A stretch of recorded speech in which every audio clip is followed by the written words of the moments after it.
again. Today we are going to start exercise 3.3 from the 19 question. इसके 18 question तक हम last video में कर चुके हैं. उस वीडियो का लिंक आपको डिस्क्रिप्शन बॉक्स में मिल जाएगा. स्टार्ट करते हैं student from the 19 questions. A equal to 2 3 1 2 and I equal to 1 0 0 1. Find x and y such that a square equal to xa plus में yi. एक रिलेशन हमें गिवन है, ठीक है. A square equal to X A plus में Y I. हमें X और Y की यहाँ पे वैल्यू फाइंड आउट करनी है. A square equal to X A plus में वाई आई. ए की वैल्यू यहाँ पे पुट करते हैं 2 3 1 2. ए स्क्वायर है तो मीन्स 2 3 1 2. एक्स ए क्या है 2 3 1 2. Why I, I means identity matrix 1 0 0 1. यहाँ पे मल्टीप्लाई करते हैं स्टूडेंट. इसकी क्या आ गया यहाँ पे 2 2 जा 4 प्लस में 3. यहाँ पे 6 प्लस में 6. इसकी करेंगे तो यहाँ पे 2 प्लस में 2 3 प्लस में 4. इसके अंदर मल्टीप्लाई करेंगे तो 2x 3x x और 2x. y के अंदर करेंगे तो y 0 0 y. यहाँ से ये आ गई हमारे पास मैट्रिक्स 7 और ये 6 प्लस 6 12. ये 4 ये 7. इनका एडिशन करेंगे हम दोनों मैट्रिक्स का तो 2x प्लस में y और ये क्या आ गया 3x और यहाँ पे x और 2x प्लस में y. कंपेयर करेंगे और x और y की वैल्यू यहाँ से फाइंड आउट कर लेंगे हम. यहाँ से देखो 2x प्लस में y किसके इक्वल है 7 की और 3x किसके इक्वल है 12 के. x की वैल्यू क्या आ गई स्टूडेंट 4 आ गई. x की वैल्यू 4 यहाँ पे पुट करते हैं. 2 इंटू में 4 प्लस में y equal to 7. 8 plus y equal to 7.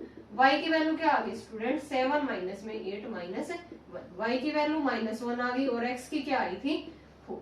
यही हमें यहाँ पे फाइंड आउट करनी थी. यहाँ से भी देखो डायरेक्ट x की 4 आ रही है. 2x plus y equal to 7 आ रही है तो इसमें पुट करेंगे x की 4 देन y की क्या आ गई यहाँ पे -1. इजी था डायरेक्ट कि हमें एक रिलेशन गिवन था a और i हमें गिवन था. रिलेशन के अंदर हमने a और i की वैल्यू पुट की और उसके बाद हमने एडिशन किया. यहाँ पे मैट्रिसेस का एडिशन करने के बाद लास्ट में हमने क्या किया है कंपेयर किया है. नेक्स्ट करते हैं 20. If fx equal to cos x minus sin x 0 sin x cos x 0 0 0 1. So करना है हमें fx plus y equal to fx into में fy. ठीक है, तो यहाँ पे हमें fx गिवन है और यहाँ पे हमें क्या चाहिए स्टूडेंट fy. तो fy यहाँ से क्या हो जाएगा जहां जहां हम x से y पुट कर देते हैं cos y माइनस में sin y 0 sin y cos y 0 0 0 1. Now right hand side लेके चलते हैं हम. राइट हैंड साइड में क्या है fx इंटू में fy. प्रोडक्ट कर देते हैं इनकी. cos x माइनस में sin x 0 sin x cos x 0 0 0 1.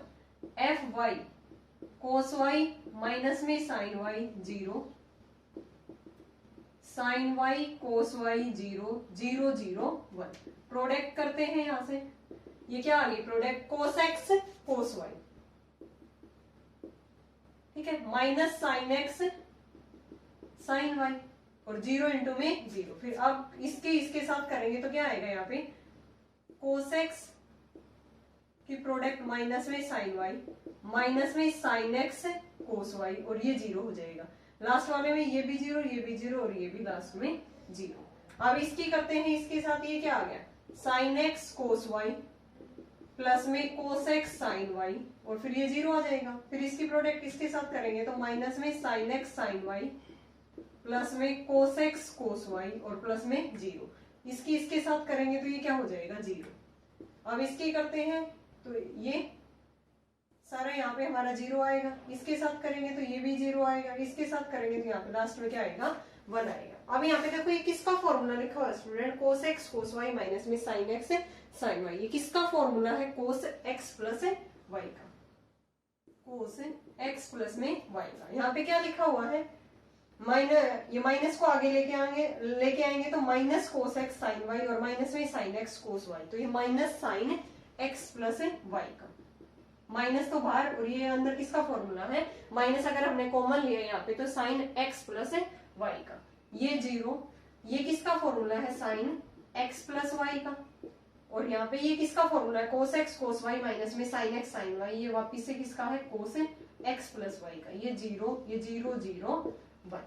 ठीक है, अब इसकी लेफ्ट हैंड साइड लेते हैं। लेफ्ट हैंड साइड में क्या हो जाएगा, एफ एक्स प्लस वाई है, यानी कि जहां जहां भी एक्स है फंक्शन के अंदर वहां पे क्या पुट कर देंगे, एक्स प्लस वाई। ये था हमारा फंक्शन, तो ये हो गया cos x plus y minus में साइन एक्स प्लस वाई 0, ये बन गया sine x plus y cos x plus में वाई, और ये 0 0 0 1। यही तो है हमारी ये right hand side, cos x plus y minus sine x plus y 0 sine x plus y cos x plus y 0 0 0 1। तो यही क्या है हमारी right hand side. So left hand side equal to right hand side, और यही हमें prove करना था। यहाँ पे एफ एक्स प्लस वाई किसके इक्वल टू आ गया, एफ एक्स इंटू में F y, hence prove.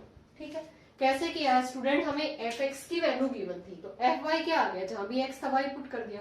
Right hand side थी एफ एक्स इंटू में F Y, F x into F Y की मल्टीप्लाई की, तो यहाँ पे ये फॉर्मूला बन गया cos X cos Y minus में साइन एक्स साइन वाई। ये बहुत सारे फॉर्मूले थे student, cos X cos Y minus sine X sine Y किसका होता है, कोस एक्स प्लस वाई का। अगर बीच में माइनस है तो प्लस का होता है, माइनस प्लस होता तो माइनस का होता है। यहाँ पे माइनस कॉमन लिया तो ये cos X sine Y plus sine X cos Y, ये किसका फॉर्मूला होता है, साइन ए प्लस बी का 0।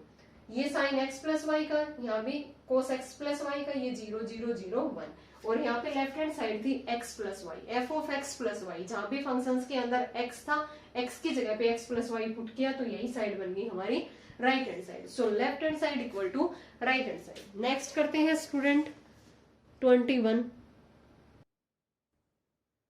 Prove by principle of mathematical induction that if a equal to 3 minus 4 1 minus 1, a to the power n equal to 1 plus 2n minus 4n n 1 minus में 2n 4n positive integer n।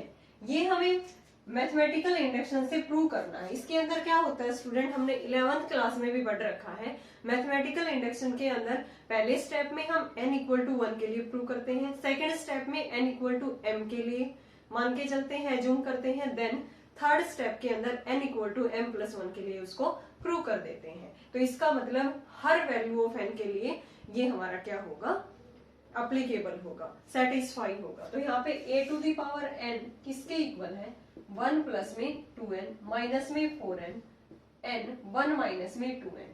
तो first step के अंदर क्या हो जाएगा, step first के अंदर put n equal to 1, तो यहाँ पे क्या आ गया 1 प्लस में 2 माइनस 4 इंटू 1 1 1 माइनस में 2 इंटू 1, तो ये आ गया 3 माइनस 4 1 माइनस में 2। तो n इक्वल टू 1 के लिए हमारा क्या हो गया, true. It is true for n equal to 1 के लिए। नाउ स्टेप सेकंड के अंदर assume it is true for n equal to m के लिए। तो a to the power m क्या हो जाएगा, 1 प्लस में 2m माइनस में 4m n equal to m, यहाँ पे पुट करेंगे तो 1 माइनस में 2m। ठीक है, is true for n equal to m के लिए। स्टेप थर्ड के अंदर क्या करते हैं, put n equal to m plus 1। ठीक है, तो a to the power m plus 1 क्या हो गया, यहाँ पे 1 प्लस में 2 into m plus 1 minus 4 into m plus 1 m plus 1 1 minus में 2 इंटू में m प्लस 1। ठीक है, तो इसको हम किस तरह से लिखेंगे, यहाँ पे सोल्व करेंगे तो a to the power m plus 1 equal to 1 plus में 2m प्लस में 2 आएगा, तो ये बन गया यहाँ पे 3 प्लस में 2m बन गया। यहाँ पे माइनस 4 इंटू m प्लस 1, ये m प्लस 1 है, और यहाँ पे बनेगा देखो 2 माइनस में 2m, माइनस 2 प्लस में 1 है, तो ये माइनस 1 माइनस में 2m बनेगा। ठीक है, ये वाली चीज बनेगी यहाँ पे। ठीक है, तो अब यहाँ से हम क्या करेंगे, a to the power m plus 1 इसको इसी फॉर्म का बनाएंगे, क्योंकि n इक्वल टू m के लिए हम एज्यूम करके चलेंगे, तो यहाँ से किसके लिए ट्रू हो जाएगा, n equal to m plus 1 के लिए। तो इसको हम कैसे लिख सकते हैं, 1 प्लस में 2 इंटू m प्लस 1 लिख सकते हैं ना, इस फॉर्म के 1 प्लस में 2m की फॉर्म आ गई, और माइनस में 4 इंटू में m प्लस 1, ये m प्लस 1, यहाँ पे क्या आना चाहिए 1 माइनस में 2m, इसको सोल्व करेंगे तो 1 माइनस में 2m किस तरह से आएगा, 1 माइनस में 2 इंटू m प्लस 1, ठीक है। Hence, if the result is true for n equal to m, so it is also true for n equal to m plus 1, ठीक है। और ये फर्स्ट स्टेप के अंदर, ये सेकंड स्टेप था हमारा ये वाला, और ये क्या था, थर्ड स्टेप, ठीक है। अगर रिजल्ट हमारा सेकंड स्टेप के अंदर n इक्वल टू m के लिए ट्रू है तो ये किसके लिए भी ट्रू हो गया, यहाँ पे m प्लस 1 के लिए है। So is true for any positive integer n, किसी भी पॉजिटिव इंटीजर के लिए ये क्या हो गया यहाँ पे, by principle of mathematical induction, mathematical induction, ठीक है। कैसे किया स्टूडेंट, एक बार फिर से देखो, n इक्वल टू 1 के लिए लेके चलते हैं हम फर्स्ट स्टेप के अंदर, ठीक है। तो ये a के इक्वल ही आ गया, तो ट्रू हो गया n इक्वल टू 1 के लिए। सेकंड स्टेप में n इक्वल टू m के लिए हम मान के चल रहे हैं। थर्ड स्टेप के अंदर n equal to m plus 1, m plus 1 के लिए हम थर्ड स्टेप के अंदर n equal to m plus 1 के लिए हम सेकंड स्टेप बनाएंगे, क्योंकि सेकंड स्टेप में हम एज्यूम करके चले हैं कि ये n इक्वल टू m के लिए ट्रू है। तो a to the power m plus 1 की वैल्यू ये आ गई, ठीक है। इसको सोल्व किया तो हमारी ये आ गई। इसको वापिस से हम सेकंड स्टेप बनाने की कोशिश करेंगे। सेकंड स्टेप में क्या था, 1 प्लस में 2m, इसको इस फॉर्म में लिख दिया। ऐसे ही -4 इंटू m प्लस 1, और ये m प्लस 1 था यहाँ पे, 1 माइनस में 2 इंटू m प्लस 1। तो ये सेकंड स्टेप के लिए अगर ये ट्रू है तो n equal to m plus 1 के लिए भी यहाँ पे क्या हो जाएगा, ये ट्रू हो जाएगा। तो means a to the power n is true for all positive any integer n by principle of mathematical induction. तो ये यहाँ पे हमारा ट्रू हो गया। नेक्स्ट करते हैं 22। Let a be a non-zero real or complex number using principle of mathematical induction. Prove that if a equal to a1 0 a, then a की power n equal to a to the power n and a की power n minus 1 0 a to the power n for every positive integer n। ये भी हमें principal of mathematical induction से prove करना है। तो कैसे करते हैं स्टूडेंट, पहले n इक्वल टू 1 के लिए देखते हैं, then n equal to m के लिए या k के लिए एज्यूम करते हैं, then n equal to k plus 1 के लिए प्रूव कर देते हैं। n इक्वल टू 1 पुट करेंगे यहाँ पे n की जगह पे 1, तो a1 0 a मैट्रिक्स हमारी यही थी, तो n इक्वल टू 1 के लिए ये क्या हो गया, ट्रू हो गया। Assume that pn is true for n equal to k। यहाँ पे a to the power k plus में सॉरी k a की पावर k minus 1 0 a to the power k। तो we shall show that pk plus 1 is also true whenever pk is true। pk plus 1 के लिए true कर देंगे, true हम यहाँ पे करके दिखा देंगे कि अगर ये किसके लिए ट्रू है, n इक्वल टू k के लिए। तो n इक्वल टू k के लिए हम इसको एज्यूम करके चले हैं। Now pk plus 1 a to the power k plus 1 किसके इक्वल आएगा, a to the power k plus 1, यहाँ पे k plus 1 a की पावर k plus 1, ठीक है, और 0 a की पावर k plus 1। सोल्व होके हमारा ये आ गया। मैंने इसको सेकंड स्टेप का इसके अंदर यूज किया है। थर्ड स्टेप के अंदर सेकंड स्टेप का हम यूज करेंगे, क्योंकि सेकंड स्टेप को हम n इक्वल टू k के लिए एज्यूम करके चले हैं। तो यहाँ पे second step as it is, फिर इनटू में a मैट्रिक्स, इसको सोल्व करेंगे तभी हमारी ये साइड बन रही है जो n equal to k plus 1 के लिए। दोनों की हमने मल्टीप्लाई की तो हमारी ये साइड बन गई, और यही क्या थी हमारी इसकी right hand side. So pk plus 1 is true if the result is true for n equal to k. So it is also true for n equal to k plus 1 के लिए। तो hence by principle of mathematical induction,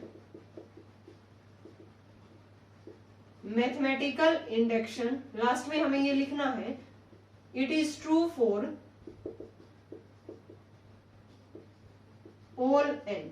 ये किसके लिए true हो जाएगा, by principle of mathematical induction से it is true for all n integers के लिए। नेक्स्ट करते हैं student 23। If a equal to cos theta iota sine theta cos theta, then prove by principle of mathematical induction a to the power n equal to cosine theta iota sine n theta cosine theta n belong to n natural number. ये भी principal of mathematical induction का है। तो कैसे करेंगे student, n equal to 1 के लिए तो 1 पुट किया हमने, तो यही हमारी ए मैट्रिक्स बन गई। क्या बन गई, यही हमारी ए मैट्रिक्स। तो Pn is true for n equal to 1। फिर let us assume that Pn is true for n equal to k के लिए मान के चलेंगे तो a to the power k क्या हो जाएगा, cos k theta iota sin k theta iota sin k theta cos k theta.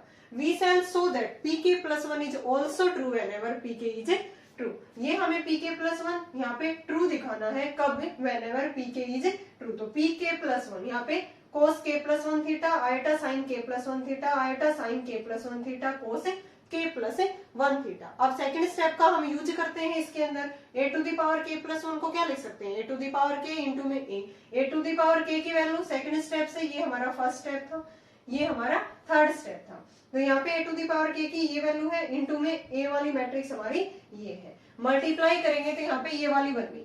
ठीक है, आयोटा स्क्वायर की वैल्यू यहाँ पे -1 पुट कर दी, तो ये फॉर्मूला बन गया यहाँ पे cos k theta cos theta minus sin k theta sin theta. किसका फॉर्मूला होता है, cos k प्लस 1 थीटा। यहाँ पे आयोटा कॉमन लेके sin k theta cos theta plus cos k theta sin theta. ये किसका फॉर्मूला है, sin a प्लस b का, sin k प्लस 1 थीटा। ये नीचे भी iota sin k plus 1 theta बन गया, और ये cos a cos b minus sin a sin b cos a plus b का बन गया। ठीक है, तो ये वाली जो साइड है हमारी यही क्या थी, इसकी a to the power k plus 1 की राइट हैंड साइड, तो equal to right hand side. तो pk plus 1 is true if the result is true for n equal to k, hence it is true for n equal to k plus 1। hence by principle of mathematical induction Pn is true for all integral values of n की हर एक value के लिए क्या है, हमारी matrix जो a to the power k वाली है, a to the power n वाली, वो क्या है, ट्रू है। नेक्स्ट करते हैं स्टूडेंट इसी का 24। 3 shopkeepers A, B, C go to a store to buy some stationery. A purchased 12 dozen notebooks, 5 dozen pens, 6 dozen pencils. B purchased 10 dozen notebooks, 6 dozen pens and 7 dozen pencils. C purchase करता है 11 dozen notebook, 13 dozen pens, 8 dozen pencil. A notebook cost, एक notebook की cost दे रखी है 40 पैसे, pen की है ₹1.25, पेंसिल की क्या है 35 पैसे। Use matrix multiplication to calculate each individual bill. हमें तीनों का अलग अलग बिल यहाँ पे फाइंड आउट करना है। इसलिए ये कहा है कि कोई भी 3 शॉपकीपर थे A, B, C, ठीक है, वो किसी शॉप पे जाते हैं तो उन्होंने अलग अलग 12 dozen notebook, 5 dozen pen, 6 dozen pencil, इस तरह से नोटबुक, पेन, पेंसिल वहां पे उन्होंने परचेज किए हैं। तो यहाँ पे मैंने मान लिया कि PQR रिप्रेजेंट नोटबुक। P किसको रिप्रेजेंट कर रहा है, नोटबुक को, Q पेन को, और R किसको कर रहा है, पेंसिल को। तो परचेज मैट्रिक्स क्या क्या है, पहले ने A, B, C 3 थे, उन्होंने डजन में खरीदा है, ठीक है। तो मैंने 12 मतलब कि पहले ही बाहर निकाल लिया तीनों मैट्रिक्स से, क्योंकि सारी चीजें उसने डजन में खरीदे हैं।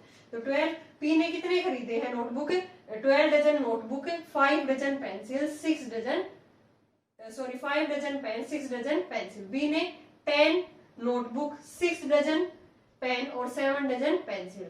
डजन मतलब कि एक डजन में कितने होंगे 12, तो 12 से मैंने बाहर मल्टीप्लाई कर दिया, ठीक है। ऐसे इसी ने क्या किया था 11, 13 और 8। अब तीनों को प्राइस दे रखा है, रेट ऑफ PQR। पहले का प्राइस क्या है नोटबुक का 0.40 पैसे, इसका क्या है 1.25, इसका क्या है 0.35। हमें अमाउंट बताना है, यानी कि एक नोटबुक की यहाँ पे इसने कीमत दे रखी है, तो यहाँ से इसकी मल्टीप्लाई मैं इसके साथ करूंगी, रेट वाले की मल्टीप्लाई इसके साथ करेंगे तभी तो उनका बिल आएगा ना, टोटल अमाउंट आएगी। तो amount paid by each shopkeeper ABC are given by product of 2 matrices. तो ये मैट्रिक्स क्या थी 12 से मल्टीप्लाई की, और फिर ये इनका रेट था, ठीक है। कोई भी चीज जैसे मान लो कि पहले एक पेंसिल इतने रुपए की है, तो 12 पेंसिल कितने की होंगी उसके साथ मल्टीप्लाई करेंगे। तो इसी तरह टोटल ये दे रखे हैं कि ये नोटबुक खरीदी है इसने, ये बी ने इतने पेन खरीदे हैं, सी ने इतने पेंसिल खरीदे हैं। तो सभी की हमें प्रोडक्ट करनी होगी तभी हम उनका अमाउंट बता सकते हैं अलग अलग। तो यहाँ से 12 से मल्टीप्लाई कर लिया पहले ये मैट्रिक्स, फिर इसके साथ मल्टीप्लाई किया, मल्टीप्लाई करने पे ये क्या आ गया 157.80 नोटबुक की कॉस्ट, ठीक है। टोटल उन्होंने इतना बिल दिया, पेन, पेंसिल और पेन का, तीनों का अलग अलग है। ये सेकंड ने कितने दिए 167.40, थर्ड ने 40। तो hence ABC paid ₹157.80, ₹167.40 and last C ने ₹281.40 पे किए हैं। ठीक है, बहुत इजी था स्टूडेंट, बस इसमें थोड़ी सी स्टेटमेंट ज्यादा बड़ी है, इससे हमें अपनी मैट्रिक्स बनानी है। मैट्रिक्स हमने बनाने की पी क्यू आर किसको रिप्रेजेंट कर रहा था, नोटबुक, पेन और पेंसिल को। ए बी सी अलग अलग से टोटल डजन के अंदर था, इसलिए 12 से मल्टीप्लाई किया है, उनका रेट दिया है। अब हमें टोटल अमाउंट बताना था, तो मीन्स दोनों की क्या की है, प्रोडक्ट की है। इजी था डायरेक्ट। नेक्स्ट भी ऐसे ही है questions 25 and 26। There are 3 families. Family A consists of 2 men, 3 women and 1 child. वैसा ही क्वेश्चन है student. Family B has 2 men, 1 woman, 3 children. Family C has 4 men, 2 women, 6 children. Daily income of men and women are 200, 155 and children have no income. Using matrix multiplication, calculate the daily income of the each family member. ठीक है, हमें daily income बतानी each family member की। अलग अलग बता रखे है इसने कि इस फैमिली के अंदर इतने मैन है, इतने वुमेन है, इतने चिल्ड्रन है। तो X the matrix represent number of man, women and children in the family A B C. तो एक्स मैट्रिक्स मान ली ए बी सी क्या है, इनके अंदर जो फैमिली है A B C, man A family के अंदर कितने मैन है, 2 मैन है, 3 वुमेन है और 1 चाइल्ड है। सिमिलरली बी के अंदर 2 मैन, 1 वुमेन, 3 चिल्ड्रन। सी के अंदर 4 मैन, 2 वुमेन, 6 चिल्ड्रन। तो हमने वाई मैट्रिक्स मान ली रिप्रेजेंटिंग द डेली इनकम। उनकी इनकम क्या क्या थी, मैन की इनकम है 200, वुमेन की 155, चिल्ड्रन है वो नो इनकम, तो मीन्स 0। तो अब हमें डेली इनकम बतानी। ये तो टोटल मेंबर हो गए एक्स वाल मैट्रिक्स के अंदर, वाई के अंदर क्या हो गई, उनकी इनकम हो गई। ठीक है, तो डेली इनकम क्या है, each family is given by the product of 2 matrices X and Y. X and Y की जो प्रोडक्ट आएगी वो डेली इनकम आ जाएगी उनकी। ठीक है, इनके प्रोडक्ट की तो कितना आ गया, 865, 555, 1110। तो hence daily income of the family A B C is ₹865, ₹555 और 1110। ठीक है, ये टोटल हमारी क्या आ गई, उनकी इनकम आ गई। लास्ट क्वेश्चन करते हैं स्टूडेंट, वो भी ऐसा ही है, बस इनमें स्टेटमेंट बड़ी है और इजी है। In a legislative assembly election, a political party hired a public relation firm to promote its candidate in 3 way. 3 way में promote करते हैं कैंडिडेट को, टेलीफोन, हाउस कॉल और letter. The number of contact of each type in 3 street A, B, C are. Number of contact of each type क्या है 3 street के अंदर, A, B, C 500, 1000, 5000, 3000, 1000, 10,000, 2000, 1500, 4000 respectively. The cost per telephone calls, house calls and letters is ₹150 is 40 paise, ₹1 and 50 paise respectively. Using matrix multiplication, find the total amount spent by the party in 3 cities A, B, C. हमें total amount बतानी है कि party के द्वारा cities के अंदर कितनी total amount वहां पे स्पेंड की गई है। तो सबसे पहले मैंने मान लिया कि एक्स मैट्रिक्स किसको रिप्रेजेंट कर रही है, number of telephone call, house call and letters in the city A B C. तो X equal to A B C, ये तो टेलीफोन कॉल है, ये हाउस कॉल, ये लेटर, ये इन्हें अलग अलग दे रखे हैं, देखो ये दे रखे हैं। ठीक है, इन तीनों को ऐसे हमने मैट्रिक्स के फॉर्म में लिख दिया। अब जो वाई है वो मैट्रिक्स किसको रिप्रेजेंट कर रही है, कॉस्ट पर कॉन्टेक्ट, यानी कि ये कॉन्टेक्ट के लिए कितनी, टेलीफोन कॉल्स के लिए कितने यहाँ पे कॉस्ट है हमारे पास, टेलीफोन के लिए 40 है, हाउस कॉल के लिए 100 है और लेटर्स के लिए क्या है 50। ये पैसे के अंदर है, ये 1 के हमने पैसे यहाँ पे 1 रुपए इक्वल टू 100 पैसे, ये सारे पैसे के अंदर है। अब हमें टोटल अमाउंट बतानी है, total amount spend by the party in each is given by product of 2 matrices. दोनों की क्या करनी है, हमें प्रोडक्ट करनी है एक्स वाई। ये एक्स वाली मैट्रिसेस है, ये वाई वाली, इनको किया तो यहाँ पे ये आ गया हमारे पास। ठीक है, और ये सारे किसके अंदर आए हैं, पैसे के अंदर। तो इनको रुपए में कन्वर्ट करेंगे तो total amount spend by the party in 3 stage ₹3700 telephone calls के लिए, 7200 ये किसके लिए, हाउस कॉल्स के लिए एंड लेटर्स के लिए 4300। ठीक है, तो टोटल अमाउंट आ गई है हमारी किसके अंदर, रुपए के अंदर। ऊपर ये पैसे में थे तो ये किसके अंदर आई थी, पैसे के अंदर। नीचे हमने किस में कन्वर्ट कर दिया इनको, रुपए के अंदर। ओके स्टूडेंट, ये थी हमारी exercise 3.3 from the elements book, जो हमारी कंप्लीट होगी। नेक्स्ट वीडियो में हम करेंगे 3.4 exercise from the elements book. I hope आपको ये एक्सरसाइज क्लियर होगी। अगर फिर भी आपको कहीं डाउट है किसी भी क्वेश्चंस में, किसी भी स्टेप में, देन आप कमेंट करके पूछ सकते हो। Thanks everyone.